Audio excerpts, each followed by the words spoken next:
सत्य की खोज के बारे में कुछ विचार आगे। हिमालय पर एवरेस्ट की चोटी है और उस हिमालय पर छोटी छोटी हजारों चोटियां हैं। एवरेस्ट पर हजारों लोग चढ़ने जाते हैं।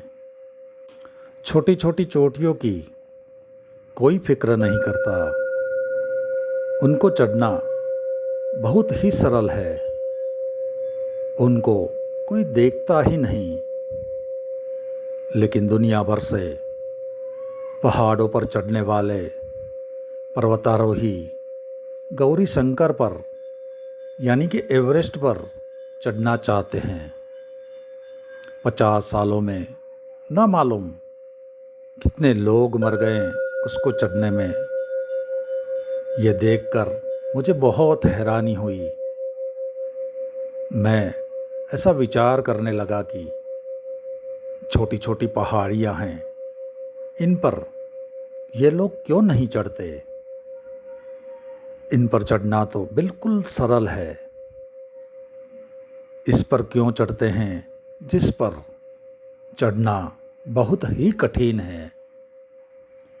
और तब मुझे दिखाई पड़ा कि कठिन पर चढ़ने में अहंकार को रस आता है। इतनी कठिन चीज और मैंने जीत ली, यह अहंकार को बढ़ावा देता है। तो जो कठिन है, आदमी का अहंकार उस तरफ जाता है और जो सरल है उस तरफ कभी नहीं जाता।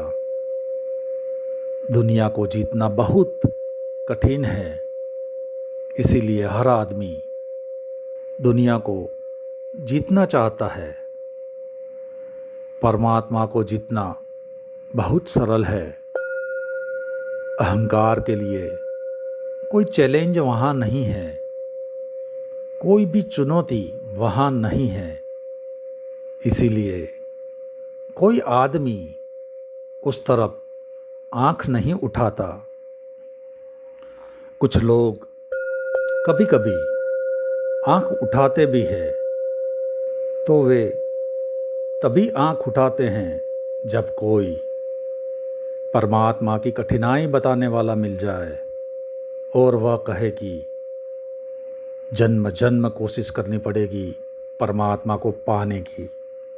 आपको शीर्षासन करना पड़ेगा, भूखे मरना पड़ेगा, आपको आपका घर छोड़ना पड़ेगा, कोड़े मारने पड़ेंगे अपने आप को, आंखें फोड़ने पड़ेगी, कांटे छिदाने पड़ेंगे, धूप में पड़े रहना पड़ेगा। तब कहीं जन्म जन्म की कोशिश से मिलेगा परमात्मा। तो फिर कुछ लोगों को बात जच जाती है कि फिर खोजना ही चाहिए परमात्मा को, क्योंकि अहंकार को रस तभी आना शुरू हो जाता है, क्योंकि परमात्मा को पाना कठिन है। ये जब उसको किसी के द्वारा सुनाई देता है। अगर बात कठिन है तो चलो देख ले एक मौका, इसको भी जीतकर देख लें। इसीलिए दुनिया में धर्म के नाम पर कठिन से कठिन तरकीबों को ईजाद किया है। यह मनुष्य के मन का शोषण है, अहंकार का शोषण है और कुछ भी नहीं है।